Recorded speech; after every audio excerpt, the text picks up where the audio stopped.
estudo de hoje está baseado em Neemias, capítulo 8, versos de 1 a 12.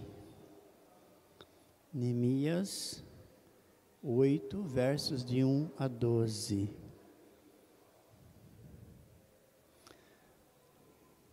A Fernanda tem um microfone aí? Eu gostaria que você fizesse essa leitura para mim, para nós, para a igreja.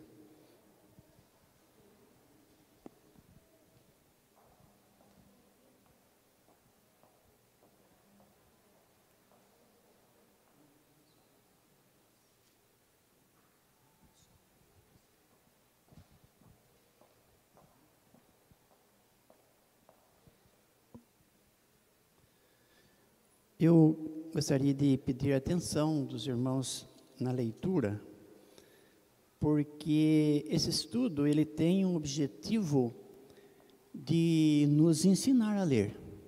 Eu costumo dizer que nós erramos muito, não observamos às vezes as pontuações necessárias e com isso nós perdemos. Eu costumo ficar sentado escutando quem está lendo, acompanhando a leitura e analisando isso. Então, vamos fazer isso. Quando eu estou lendo, faça a mesma coisa comigo, que você vai aprender com isso. Quando nós percebemos o erro do outro, mesmo que ele seja muito pequenininho, mesmo que ele trocou um M por um A e um O acentuado aí, é pequena a diferença, mas a gente vai perceber que nós só temos a ganhar. Vamos lá, então com a Fernanda, Neemias capítulo 8, 1 a 12. Esdras lê a lei diante do povo. Em chegando o 7º mês, e estando os filhos de Israel nas suas cidades, todo o povo se ajuntou como um só homem na praça, diante da porta das águas. E disseram a Esdras, o escriba, que trouxesse o livro da lei de Moisés, que o Senhor tinha prescrito a Israel.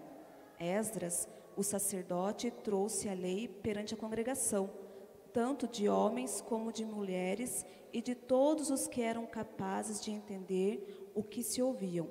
Era o 1º dia do 7º mês.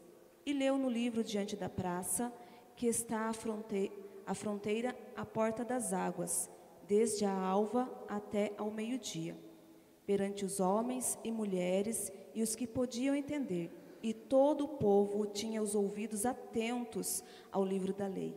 Esdras, o escriba, estava num púlpito de madeira que fizeram para aquele fim. Estavam em pé junto a ele, à sua direita, Matitias, Sema, Anias, Urias, Ilquias e Maazéias, e à sua esquerda, Pedaías, Misael, Malquias, Azum, Asbadana, Zacarias e Mesulom. Esdras abriu o livro à vista de todo o povo, porque estava acima dele. Abrindo-o ele, todo o povo se pôs em pé. Esdras bendisse ao Senhor, o grande Deus, e todo o povo respondeu: Amém, Amém. E levantando as mãos, inclinaram-se e adoraram o Senhor com o rosto em terra. E Jesua, Bani, Serabias, Jamim, Acube, Sabetaia, Odias e Maazéias, Quelita, Azarias, Josadabe, Anã, Pelaias e os levitas ensinavam o povo na lei, e o povo estava no seu lugar. Leram no livro, na lei de Deus, claramente, dando explicações, de maneira que entendesse o que se lia. Neemias, que era o governador, e Esdras, sacerdote e escriba, e os levitas que ensinavam todo o povo, lhe disseram: Este dia é consagrado ao Senhor vosso Deus, pelo que não pranteeis nem choreis, porque todo o povo chorava, ouvindo as palavras da lei. Disse-lhe mais: Ide, comei carnes gordas, tomai bebidas doces e enviai porções aos que não têm nada preparado para si, porque esse dia é consagrado ao nosso Senhor. Portanto, não vos entristeçais, porque a alegria do Senhor é a nossa força. Os levitas fizeram calar todo o povo, dizendo: calai-vos, porque esse dia é santo, e não estejais contristados. Então todo o povo se foi a comer, a beber, a enviar porções e a regozijar-se grandemente, porque tinham entendido as palavras que lhe foram explicadas. Até aí, então, nós temos esse primeiro relato, mostrando a necessidade de se ler, ou, no caso deles, de ouvir, porque não tinha todo mundo, como nós temos hoje, a Bíblia que nós podemos ler em casa, a lição que nós podemos ler em casa, eles não tinham. Então, eles tinham dificuldade. E é interessante a gente olhar aqui no final do verso 8, que eles ouvindo a leitura claramente e tendo explicações, de maneira que entendesse o que se lia. Às vezes a gente ouve alguém falando assim: eu não leio a Bíblia porque eu leio e não entendo. Bom, eu acho que todo mundo tem essa dificuldade de ler alguma parte e não entender. Até porque tem um texto lá em Deuteronômio, um versículo que fala assim: as coisas encobertas são de Deus. Ele vai revelar a quem Ele quiser, quando Ele quiser. E as descobertas são para nós. É interessante a gente parar e perguntar: eu tenho buscado as coisas descobertas ou as encobertas? A curiosidade das pessoas é muito grande. Eles querem saber coisas que não vai trazer benefício nenhum na sua vida espiritual. Por exemplo, com quem casou Caim? Por que disso? Por que daquilo? Por que Deus deixou que o homem pecasse? Você ouve essas barbaridades? Ou não? Você nunca ouviu? Se você nunca ouviu, você é feliz por isso, porque eu já ouvi mais de uma vez esse tipo de pergunta. Há pessoas que vão na igreja para se sentir bem na igreja, tá certo? Talvez para ele esteja, mas ele tem que estar na igreja para ter comunhão, para adorar junto com as pessoas, para buscar conforto na palavra, ou não? Claro que sim. Então nós erramos muito, e nessas falhas, nós perdemos. Por isso que a gente tem que prestar atenção quando nós lemos, porque se nós lermos atentos, nós vamos descobrir cada dia coisas novas, no mesmo texto. Eu falo isso de experiência própria. Por exemplo, a oração dominical. Comece a meditar na oração dominical. Pai nosso, que está nos céus, santificado seja o teu nome. Comece a meditar nisso, só isso. A hora que você acordar à noite, nessa próxima noite, lembra disso e comece a meditar. Aí você vai tirar um monte de lições maravilhosas para a sua vida. Na noite que vem, volta de novo no mesmo texto. E na outra, volte de novo. Mas busque com empenho. Não busque de qualquer jeito, não. Não seja como aquele que foi andar de bicicleta, não deu certo, largou mão, não, andar de bicicleta não é para mim, eu não vou conseguir mesmo. Eu tenho brincado com meus colegas, de trabalho principalmente, eu não sei fazer isso. Mas quando você nasceu, você sabia fazer o quê? O que você sabia fazer quando você nasceu? Chorar só, né? É isso que nós continuamos fazendo, infelizmente.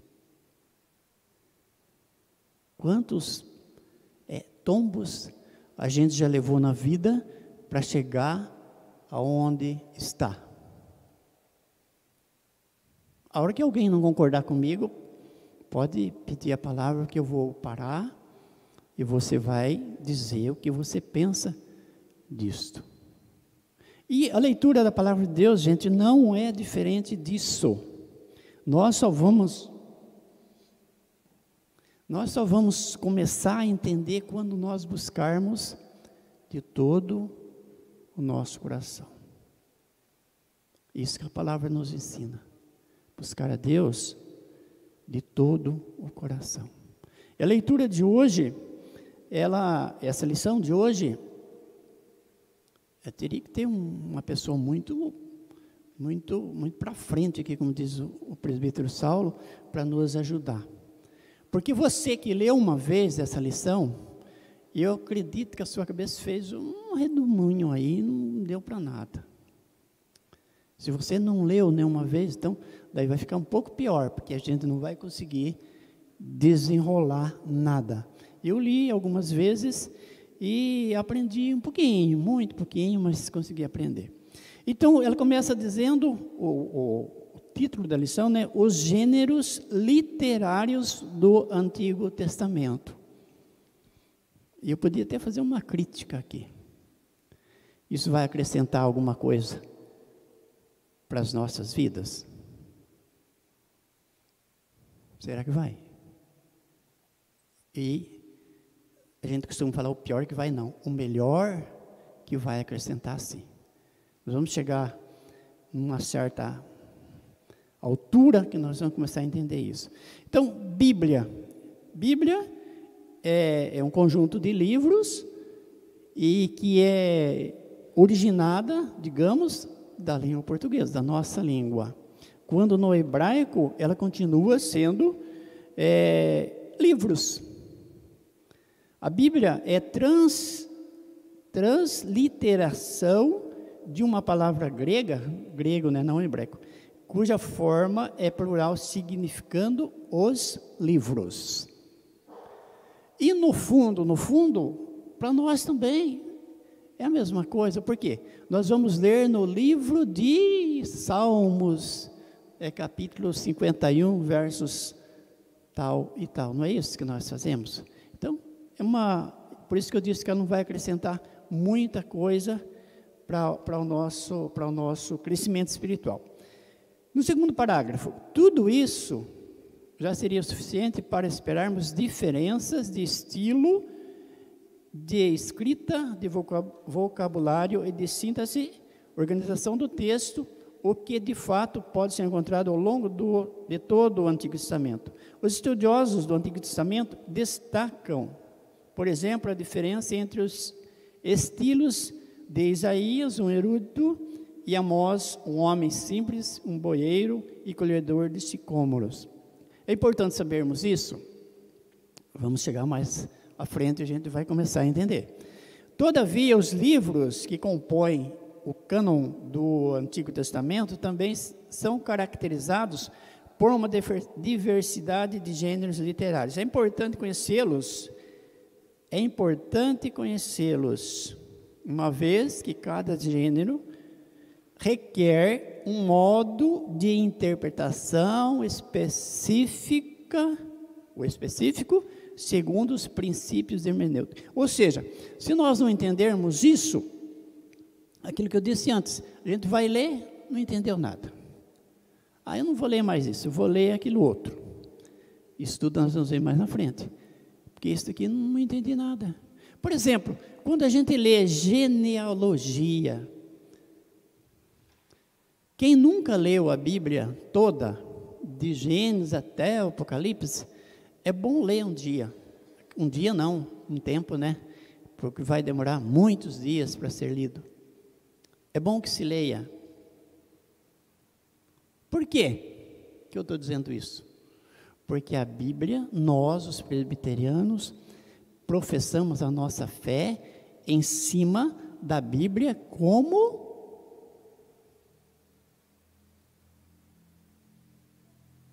palavra de Deus.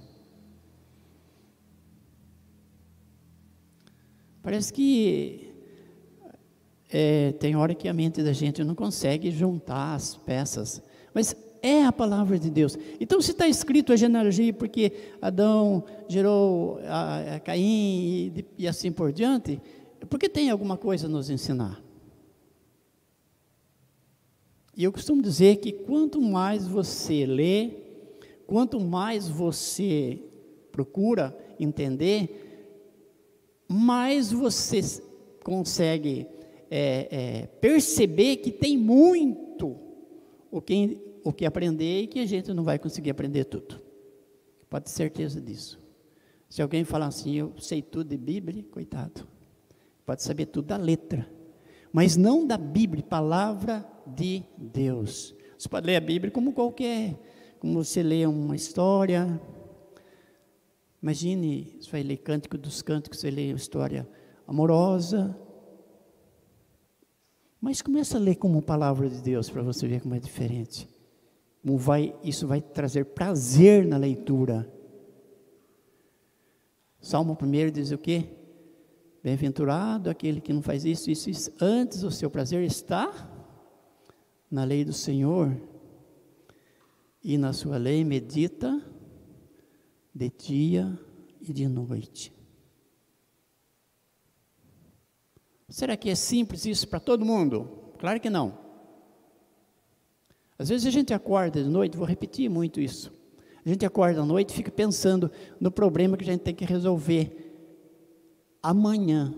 E o pastor costuma dizer que às vezes esse problema ainda não existe, você que está criando ele.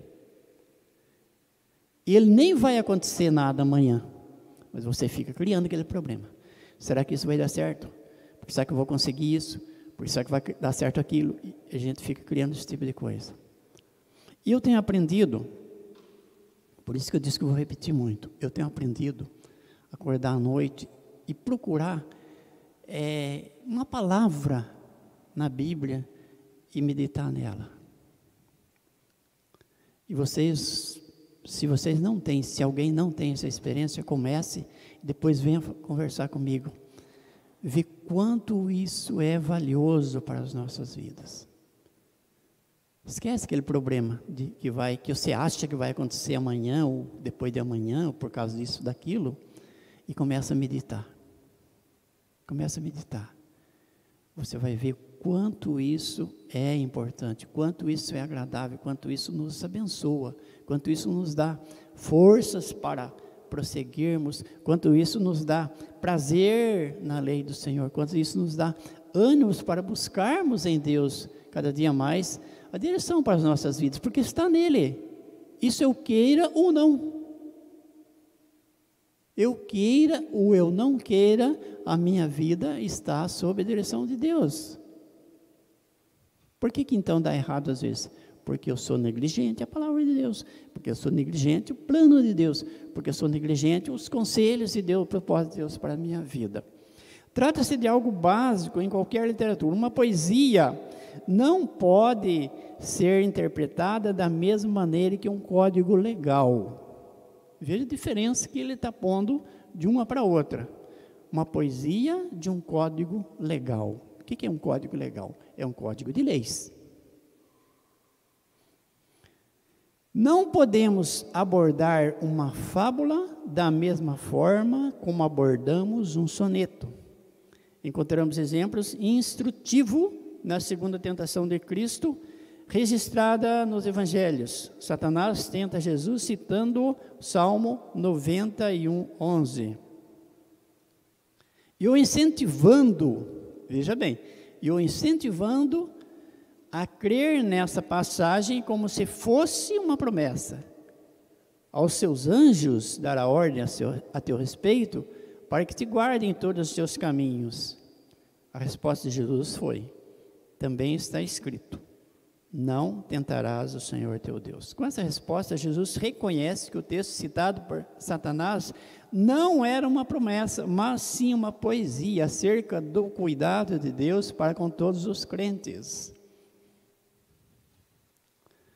Eu nunca ouvi esse texto sendo colocado dessa forma.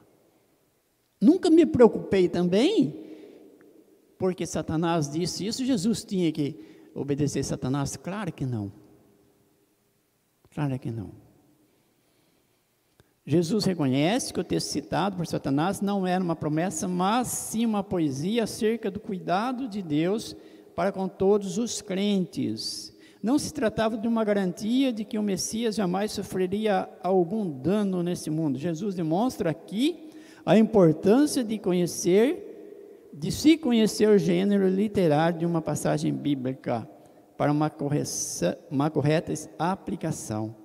Entender a forma do texto nos ajuda a compreender o seu conteúdo. E como que nós entendemos um texto?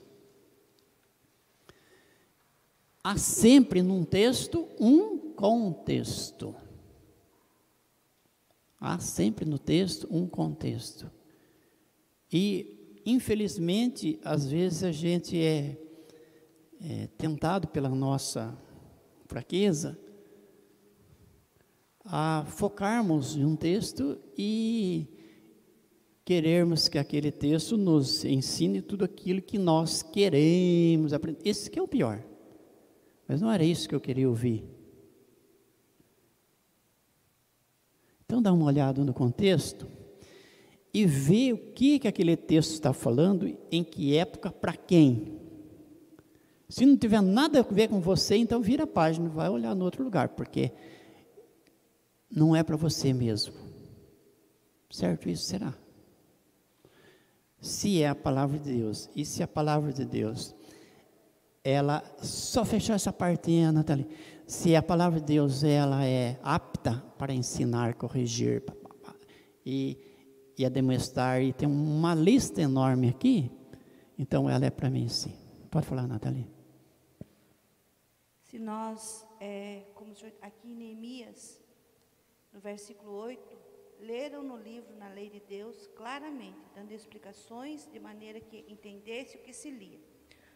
O título da nossa lição é: o Deus da revelação fala conosco de diferentes modos. E tem os gêneros literários. São diferentes modos, diferentes maneiras de serem interpretados. E de maneiras que todos entendiam, explicações de maneira que entendesse o que se lia. Isso vai de quem o Espírito Santo está no comando, mas vai de quem está lendo, de quem está explicando, de quem está se falando. Nós temos exemplos, nós que trabalhamos com crianças, nós procuramos vários meios, várias didáticas, várias estratégias de que a criança entenda aquilo que nós estamos ensinando. Nós temos que ensinar de acordo com que a criança entenda. E é a mesma coisa trazendo para nós, aqui no contexto bíblico, porque, como o senhor disse, a lição, se você for ler a lição, os gêneros literários, o que isso tem a ver com a palavra de Deus? Com o meu crescimento espiritual. O meu conhecimento espiritual, o que vai acrescentar eu saber de poesia, crônicas, o que vai trazer para mim isso?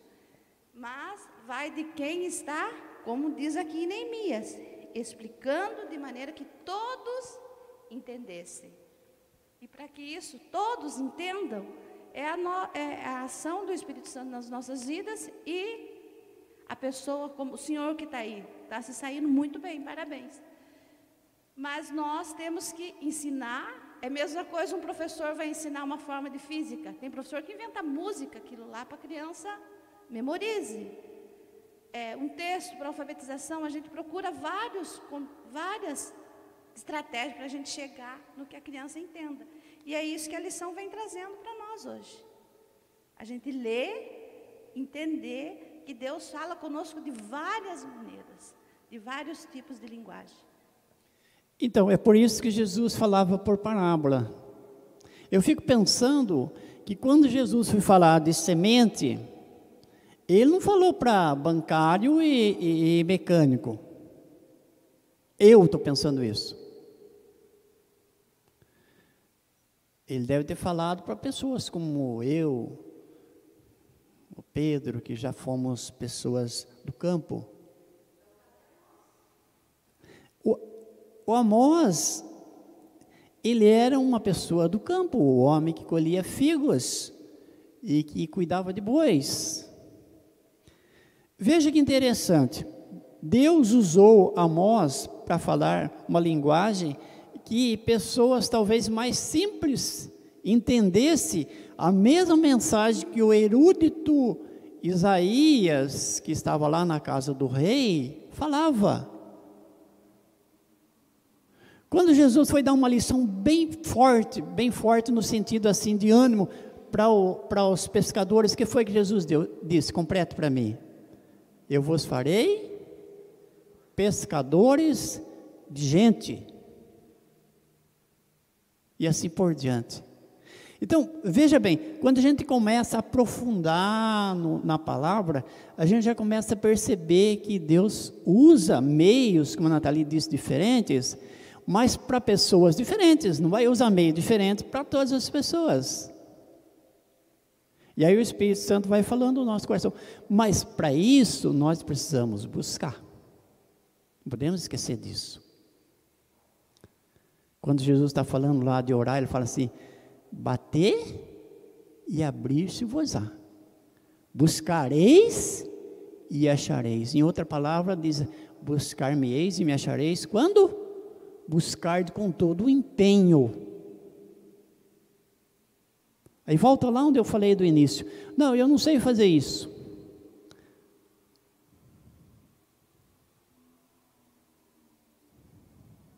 Eu não sei fazer. Você tentou? Você se empenhou? Qualquer dia desse, o pastor fala muito de comida, qualquer dia desse eu vou inventar de cozinhar, que eu não sei fazer. Mas eu tenho certeza que se eu me esforçar muito, eu faço alguma coisinha. Se eu me esforçar. Quando Jesus está falando lá do caminho largo e do caminho estreito, que Jesus fala, o caminho largo é que conduz à perdição, vai todo mundo. Pode levar o cachorro, a sacola, vai que vai. Mas o caminho estreito, ele fala o quê? Esforçai-vos por entrar por ele. E são poucos os que se acertam. Em outra palavra, Jesus fala, aquele que perseverar, acho que estou falando tudo errado, então, perseverar até o fim, perseverar até o fim, falou enfim já, é o fim, não tem mais nada. Então, gente, às vezes nós fracassamos, exatamente por causa disso, nós não somos a pessoa que luta, não. Você vê pessoas assim que se deu bem naquilo que você propôs fazer porque ela lutou. A gente costuma dizer que ela deu a cara a tapa, mas ela venceu aquilo que ela queria fazer. Isso é maravilhoso. Isso chega a ser emocionante. Bota isso no seu coração e pensa nisso. Eu estou aqui porque Deus me colocou. Bom, mas eu não fiz nada, eu não me esforcei em nada, eu não procuro estudar, eu não procuro buscar comunhão com Deus. Eu falo muito, gente, de comunhão, por quê? Porque eu busco isso, porque é uma experiência minha. Infelizmente, tem muita gente que nem sabe o que é isso. Tem muita gente que nem sabe o que é isso. Tem muita gente que não sabe o quanto é prazeroso a comunhão. Comunhão com os irmãos. Ah, mas eu tenho comunhão com Deus lá na minha casa. Ótimo, beleza, parabéns para você. Mas você não tem o prazer de buscar comunhão com os irmãos, infelizmente. Você está ganhando ou está perdendo? Não sou eu que vai dizer isso. Primeiro ponto da lição, agora sim vai ficar bacana. A gente começou a desenrolar, eu acho. Literatura poética. Gostaria que mais gente participasse. A poesia no Antigo Testamento se encontra principalmente no livro dos Salmos, mas não está limitada a ele. Também encontramos poesia em livros como Lamentações, Jeremias, Jonas, Isaías, Deuteronômio, Gênesis, Cânticos dos Cânticos e muitos outros. A poesia hebraica, diferentemente da poesia ocidental, possui como principal característica aquilo que é conhecido como paralelismo.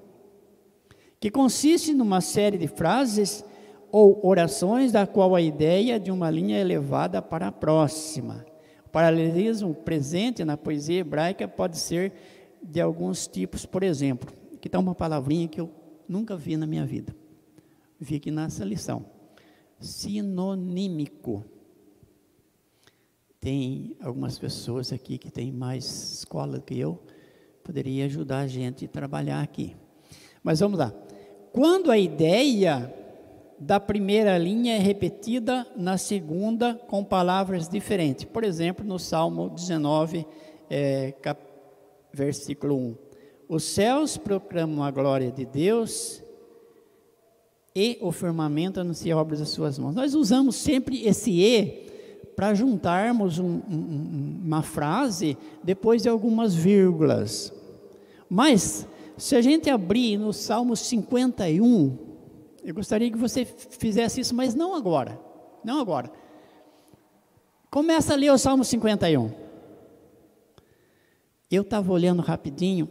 Em todos os versos, ele tem esse "e" para afirmar aquilo que já disse.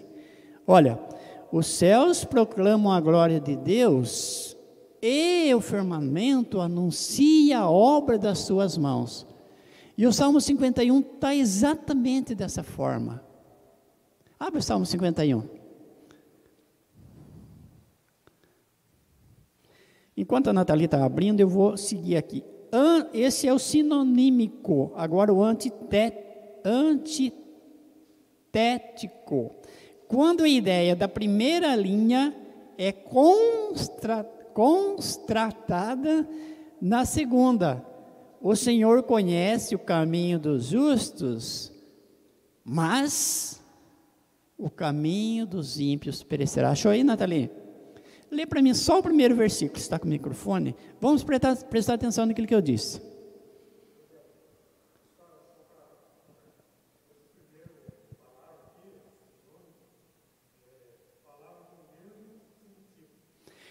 Exatamente, ela é reforçada na segunda parte da mesma frase.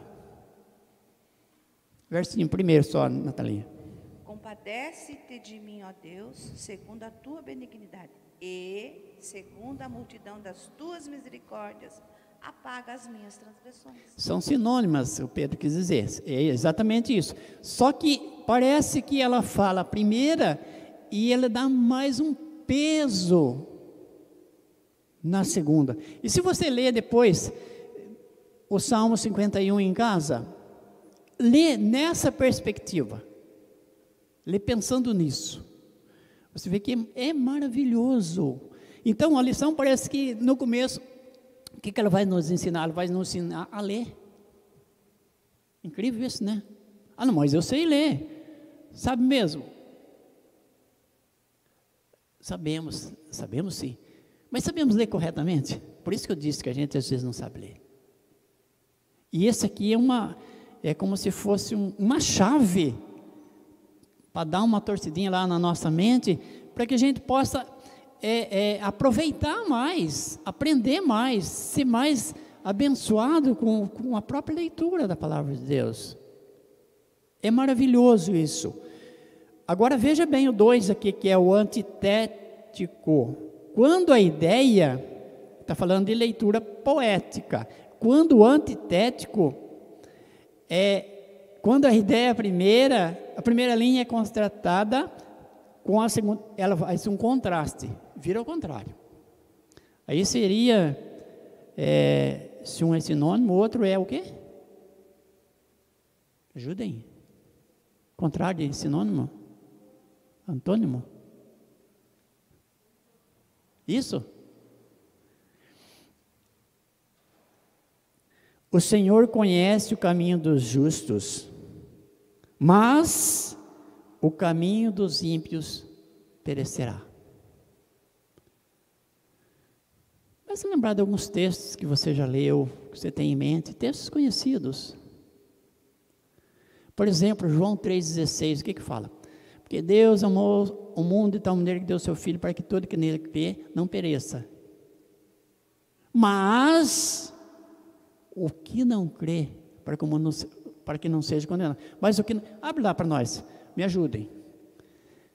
João 3,16. Só para a gente ver um outro texto. João 3,16. Quem achou?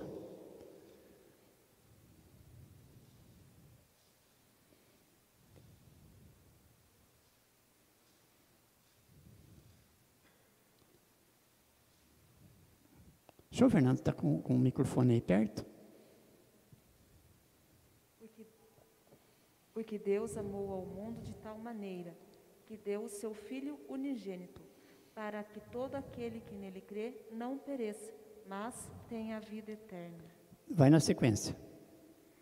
Porquanto Deus enviou o seu Filho ao mundo, não para que julgasse o mundo, mas para que o mundo fosse salvo por ele. Essa segunda parte, veja que interessante. Ela está dentro de onde? Do sinônimo. Mas mais na frente que ele vai falar que Deus enviou para que você não seja, você creia e seja salvo. Mas se você não crê, você já está condenado. Por isso que eu citei, há uma sequência. Na leitura a gente vai percebendo o que é uma coisa, o que é outra coisa. Outro ponto aqui, o sintético, que ocorre quando a segunda linha da poesia complementa a ideia de primeira, enriquecendo o seu sentido. É bem parecido com o sinônimo. O Senhor Deus meu, em ti me refugio, salva-me de todos os que me perseguem e livra-me. Então, a gente vai ler essa lição. Eu falei de início que ela me confundiu. Quando eu li a primeira vez, virou um bombril na minha cabeça. Depois, quando eu li a segunda, terceira, quarta, sei lá quanto, e começou a abrir minha mente. Eu acho que eu aprendi um tantinho bom de como ler a Bíblia com essa lição. Quase sempre o primeiro verso apresenta uma oração incompleta, que exige complemento no segundo. Tributai ao Senhor a famílias dos povos, tributai ao Senhor glória e força. Quer dizer, tributai ao Senhor alguma coisa, né? Ó famílias, vocês devem tributar ao Senhor, mas o quê? Glória e força. Além do paralelismo, a poesia hebraica possui subgêneros, por isso que eu falei que era bastante complicado, que podem ser facilmente identificados no livro dos Salmos. Eis apenas alguns. E aí, nesse primeiro tópico aqui, na letra A, que é lamento, nós encontramos o Salmo 51, que nós já citamos. Na letra B, adoração, também conhecido como Cântico de Sião. Nesse tipo de poesia, o assunto é o culto a Deus no Templo de Jerusalém. O objetivo do autor desse tipo de poesia é despertar o desejo pela adoração e expressar o deleite com sua participação.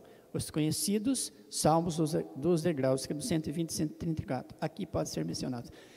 A Nathalie levantou uma questão de início, que um martelinho bateu aqui. Aqui a gente pode estudar, questionar, quem sabe. Por que está escrito assim? Por que você está falando dessa forma? Mas quando o pastor está para dar a mensagem,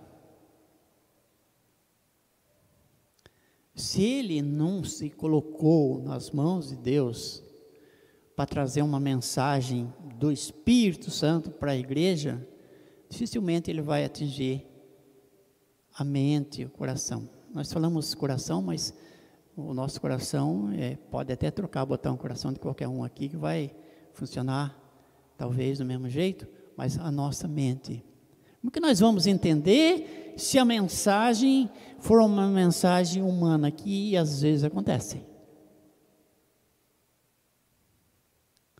Tem dia que você ouve alguém falando e você não entende nada.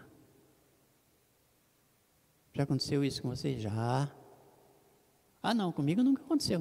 Todo dia eu entendo tudo. Será? Acredito que não.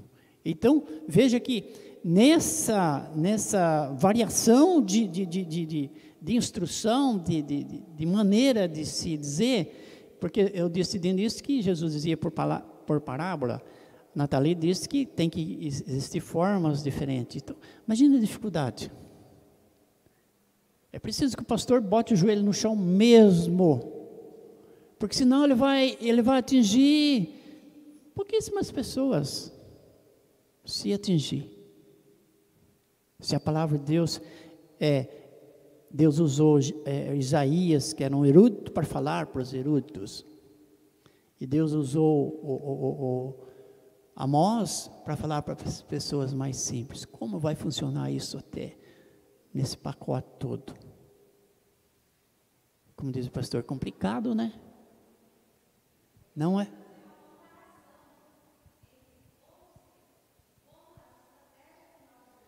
Sim, mas é isso mesmo. Você acha que todo mundo vai entender o que o Josimar entendeu? Não. O objetivo da palavra de Deus, às vezes nós não entendemos. Eu sei que é para falar comigo. Quando o pastor, o presbítero, ou alguém está à frente para dirigir a palavra, eu sei que é para falar comigo. Mas a minha experiência com Deus é diferente da sua, da dele e do outro irmão. Então Deus pode usar a mesma palavra para falar com pessoas de maneiras diferentes. É difícil de entender isso? É muito difícil de entender isso. O tópico, a letra C aqui, ações de graça. A razão para o louvor a Deus se encontra no recebimento da determinada dádiva da vida pessoal ou comunitária. Em outras palavras, ele está falando aqui o que eu já disse lá atrás. Amo o Senhor, porque Ele ouve a minha voz e as minhas súplicas, porque inclinou para mim os seus ouvidos. Ações de graças. Letra D, real. São os salmos que falam do rei messiânico de Israel.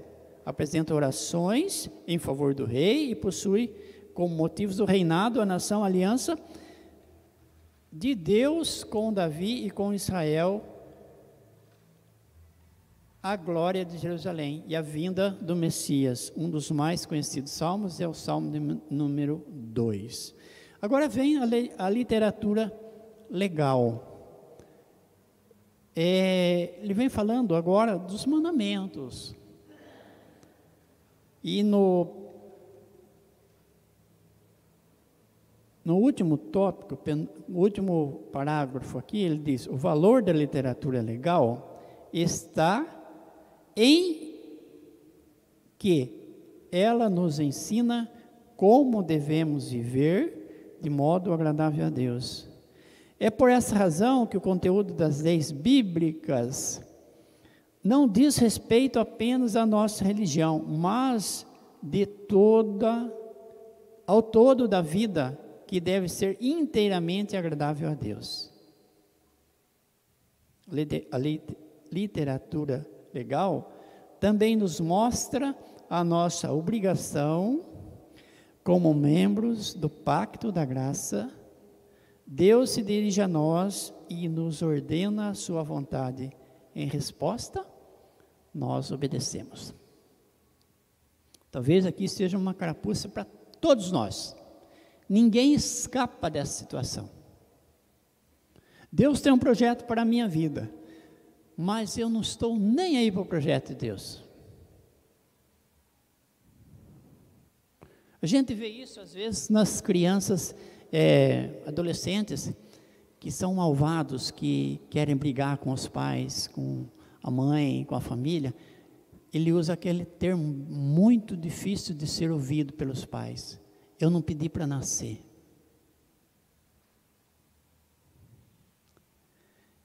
É possível que muitas vezes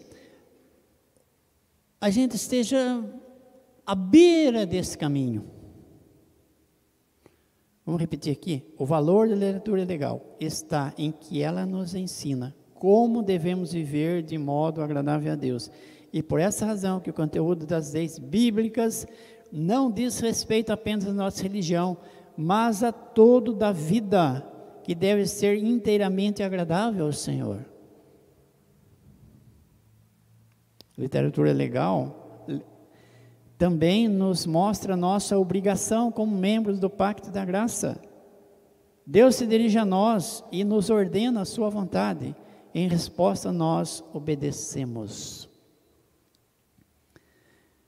Quem de nós já não cometeu algum tipo de situação, e vivemos um tipo de situação, que nós sabemos que nós desagradamos a Deus com isso? Quem de nós? Então, o mais jovem que está aqui já passou por isso. Mas é bom quando a gente reconhece isso, porque se a gente reconheceu isso, a gente vai tomar posição com respeito a isso. É para isso que nós temos a palavra de Deus. Por isso que nós temos a Bíblia como nosso manual de instrução para a vida.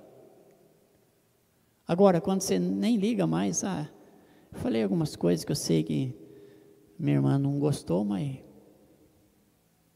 aí não, aí ficou ruim o negócio. Aí eu estou desenquadrado com a palavra de Deus, estou sendo rebelde à palavra de Deus. Literatura narrativa. Grande parte do Antigo Testamento se encontra de forma narrativa sob a qual a história de Israel é contada desde sua origem como família, passando pelos clãs, tribos, até a nação monarca, monarquia, cativeiro e restauração. De modo geral, como afirma Leland Ricken, a narrativa é um gênero completo, com muitos temas e formas literárias associados a ela. Um detalhe importante a respeito da narrativa bíblica é que ela não tem o propósito de apresentar uma exposição sistemática de todas as minúcias da história da nação de Israel. O propósito da narrativa hebraica é, acima de tudo, eu não consigo ler isso aqui, ou seja, proclamar a palavra de Deus por meio de eventos da história de Israel, devidamente selecionados, ordenados e interpretados. A narrativa hebraica possui exemplos no discurso formal em Gênesis 18, 17, 35, e de literatura epistolar. Também encontramos listas de nomes conhecidos como genealogias, que têm o propósito de afirmar a providência de Deus. Isso disse lá de início, preservando, sustentando o seu povo ao longo da história. Gênesis 10, bem como itinerários de peregrinações, contando a história do povo e quando eles caminhavam lá pelo deserto, as suas peregrinações. Na narrativa também é possível distinguir os informes, que são narrativos cujo objetivo é a preservação das tradições em torno do nascimento dos personagens do Antigo Testamento. Narrativa a respeito de batalha também são elementos presentes na narrativa histórica hebraica. A narrativa possui grande valor. Não temos ali apenas informações históricas sobre o povo. O que encontramos na narrativa hebraica é a proclamação, aqui que eu queria chegar, a proclamação da bondade de Deus, levando adiante a sua aliança de graça, cumprindo a sua palavra, mesmo em face do logro e do pecado humanos, para que a promessa do Evangelho de Gênesis 3,15 seja plenamente cumprida em Jesus Cristo. O Antigo Testamento é a narrativa de como nada, nem ninguém impedirá o nascimento do descendente da mulher, aquele que esmagará a cabeça da serpente e trará redenção a todas as coisas. Eu acredito que, para entendermos isso lá no Velho Testamento, nós precisávamos estudar muito a palavra de Deus. Muito. A gente entende o básico, como diz o ditado, o por cima. E nesse entender o básico, às vezes nós buscamos aquilo que mais nos interessa. Às vezes nós buscamos aquilo que mais nos anima. Ah, isso aqui, eu estava precisando de ouvir esse texto aqui. Nossa, que bacana. Mas se ele pisou no seu galinho, você vai falar a mesma coisa? Ah, não. O fulano que devia estar aqui para ouvir isso. Nós falamos isso, gente. E apontamos os erros dos outros. Se era ele que tinha que ouvir, então eu não. E é um cuidado que nós temos que ter em ler a palavra de Deus, em aceitar aquilo que Deus está falando através da sua palavra a nós. As desculpas são uma maneira de não acreditarmos na palavra, com certeza. Isso não é para mim, como não é para você, se ela é a palavra de Deus? Se você está ouvindo ela agora, não, mas eu não queria ouvir, melhor ainda, quando você lê um texto na palavra de Deus, e você percebe que aquilo está falando duramente com alguém, é bom dar meia volta, mas cadê esse alguém? Será que não sou eu mesmo? Exemplo disso está lá quando Davi pecou. Volta no Salmo 51 de novo. Davi pecou e achou que ele estava bem. Aí aparece o profeta lá e fala assim, viu, Davi, tem uma historinha para contar para você. Todos nós conhecemos a história. Davi, então conta então. O profeta, tinha um homem que tinha uma ovelhinha, a única que ele tinha, e tinha um outro homem que tinha um monte de ovelha, tudo bonito e gorda. Aconteceu o seguinte, aquele homem que tinha um monte de ovelhas, teve um visitante na casa dele, falou, vou matar uma ovelha para me oferecer para o meu amigo. Sabe o que ele fez? Ele foi lá, pegou a ovelhinha do outro, trouxe e ofereceu para o seu amigo. O que foi que Davi falou? Cadê esse homem? Esse cara tem que morrer. Onde você já viu fazer uma coisa dessa? Aí o profeta falou, esse homem é você, meu camarada. Aí com certeza ele desmoronou. Aí a gente vê o Salmo 51. Ele confessando seu pecado a Deus. Ele confessando a sua dependência de Deus. E é interessante que em alguma parte do Salmo, ele parece que quer se desculpar. Eu sou assim porque eu nasci em pecado. Aí essa palavrinha serve para nós de novo.